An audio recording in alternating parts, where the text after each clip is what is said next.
langit Ukraina berubah menjadi ladang uji coba drone paling mengerikan dalam sejarah militer modern.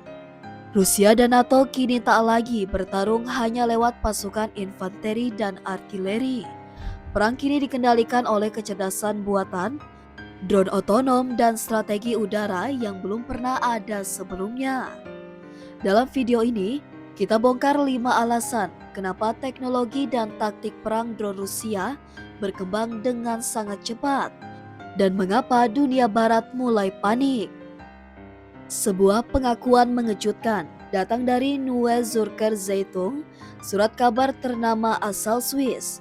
Mereka menyebut bahwa operasi drone Rusia kini berada di level yang sangat maju. Apa buktinya? Mesin drone lebih tahan lama, sistem navigasi dan komunikasi lebih kuat, vektor serangan lebih tinggi untuk menghindari tembakan anti pesawat. Drone Rusia tak hanya menyerang, mereka menghindar, menyesuaikan, dan beradaptasi dengan pertahanan lawan. Inilah revolusi militer yang sedang terjadi diam-diam. Menurut pakar militer Rusia Andriy Koskin, keunggulan Rusia saat ini datang dari satu hal utama: integrasi kecerdasan buatan atau AI dalam sistem UAV mereka. AI ini membantu drone bertahan di area dengan jamming sinyal ekstrim, menyesuaikan rute secara real-time, menggunakan transmisi serat optik agar tidak bisa dideteksi musuh. Hasilnya, drone Rusia makin susah dijatuhkan. Dalam beberapa kasus, drone bahkan bisa kembali ke markas jika gagal menemukan target. Teknologi ini belum dimiliki bahkan oleh NATO.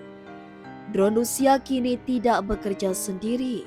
Mereka dikirim dalam gelombang, dalam jumlah masif, dari arah dan sudut yang berbeda.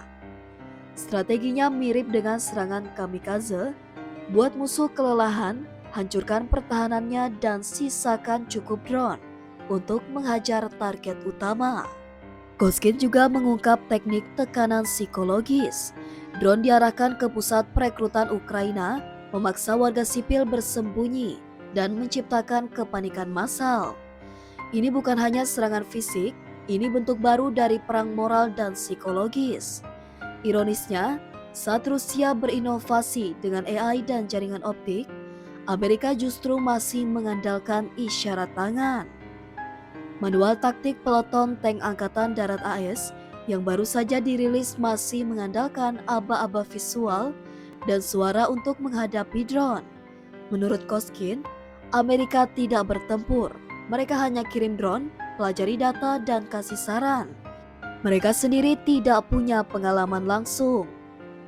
Kritik ini pedas, tapi tampaknya benar.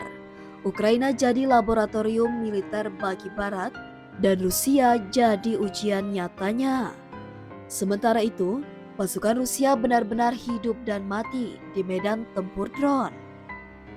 Amerika boleh punya senjata mahal, tapi menurut Koskin, pengalaman perang Rusia tak tergantikan. Rusia dan Ukraina, bahkan para tentara bayaran, kini memiliki pengalaman nyata menghadapi serangan dan mengeksekusi operasi drone. Sementara NATO hanya mengamati dari jauh. Hasilnya, manual militer AS yang baru malah dianggap usang bahkan sebelum digunakan.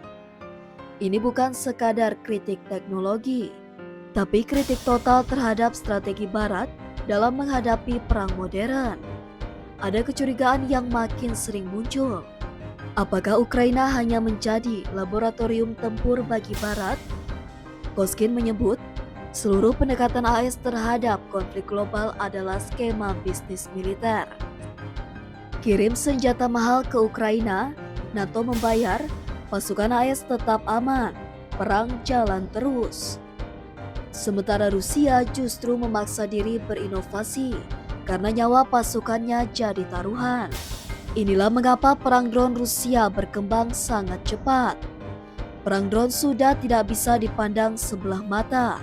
Apa yang terjadi di langit Ukraina hari ini bisa jadi gambaran konflik masa depan dunia. Rusia sedang membangun generasi baru UAV otonom yang bisa melawan jamming, menyusup pertahanan udara, dan menghantam target secara presisi.